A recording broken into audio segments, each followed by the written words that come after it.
మేము హైదరాబాద్‌లో ఉన్నప్పుడు ఎవ్రీ ట్యూస్‌డే మార్నింగ్ నేను ఆఫీస్‌కెళ్ళే టైంలో మాత్రం ఒక విజిల్ అయితే ఇనిపిచ్చేదండి. అదే అండి చెత్తబండి విజిల్.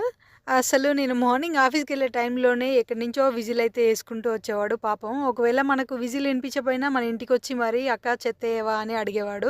కానీ వాళ్ళని చూస్తే చాలా బాధ అనిపిస్తుంది కదా! ఎందుకంటే మనం చెత్త పాడేసేటప్పుడు ఆ 2 మినిట్స్‌కే మనం చాలా ఇబ్బంది పడిపోతుంటాం. అసలు ముక్కు మూసుకొని మరీ చెత్త పాడేస్తూ ఉంటాం కదా! వాళ్ళు పాపం అసలు ఆ చెత్తని రోజు మొత్తం అలా ట్రావెల్ చేస్తూ ఉంటారు. ఆ చెత్తతోటే ఎలా చేస్తారో అని చాలా బాధేస్తది. ఇండియాలో చెత్త పడేసేవాళ్ళు అంత ఇబ్బంది పడతారు కదా! కాకపోతే ఇక్కడ అమెరికాలో అసలు ఆ ఇబ్బందే ఉండదండి. ఎందుకంటే ఇక్కడ ట్రాష్ వెహికల్ ఏంటంటే అంతా క్లోజ్డ్ ఉంటది. అసలు చెత్త పడేయడానికి కూడా ఎవ్వరు అవసరం లేదు.